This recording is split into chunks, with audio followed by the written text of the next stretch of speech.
Germantown Multi Speciality Hospital, Dr. Mir Jawad Zar Khan, National Award winner, Senior Orthopedic Surgeon and Director of Germantown Multi Speciality Hospital. इनके साथ most senior and well experience doctor की team आपकी खिदमत में रहेगी। अस्सलाम वालेकुम नाजरीन, 7H न्यूज सच को रखे आपके आगे। मलकपेट के इलाके मेट्रो स्टेशन की पार्किंग में ठहरी हुई बाइक को एक शख्स ने आकर आग लगा दी और ये सारा वाकया सीसीटीवी कैमरों में कैद हो गया। चादरघाट पुलिस ने इसे बुझाने की कोशिश की और इस शख्स को गिरफ्तार कर लिया। आइए देखते हैं इसी की रिपोर्ट।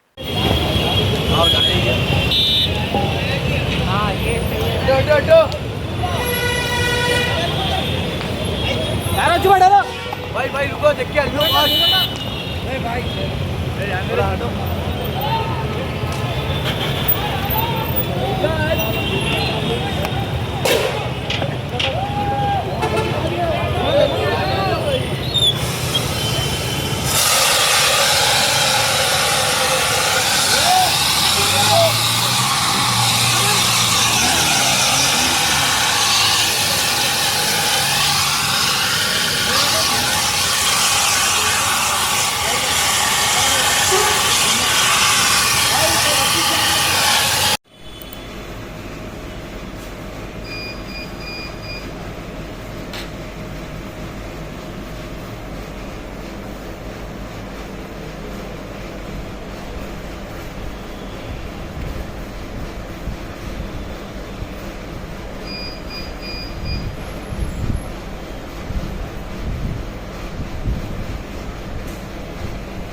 ఇప్పుడు పైకి కూడా వీకెండ్ ఇప్పుడు పైకి కూడా వీకెండ్ పెట్రోల్ పోయినాక ఆగిన వంశాలు రికార్డ్ అయితే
Germanton multi speciality hospital, doctor Mir Jawad Zar Khan, national award winner, senior orthopaedic surgeon and director of Germanton multi speciality hospital. इनके साथ most senior and well experience doctor की टीम आपकी खिदमत में रहेगी। Doctor Wasif Azam, doctor Bharvi Chandori, senior cardiologist और दीगर स्पेशलिस्ट डॉक्टर की टीम खिदमत अंजाम दे रही है। Robotic surgery, advance cath lab, MRI, operation theatre, ICU, 2D ultrasound and pathological laboratory की 24 घंटे इमरजेंसी सर्विस के साथ अपने तमाम अमराज का मुकम्मल इलाज करवाइए। Germanten multi speciality hospital, opposite to pillar number 150, Attapur, Hyderabad. खबर है शहर की, खबर है गाँव की, खबर है सारी दुनिया की। 7H न्यूज पसंद आए तो लाइक कीजिए, शेयर कीजिए और सब्सक्राइब करना ना भूलें। 7H news.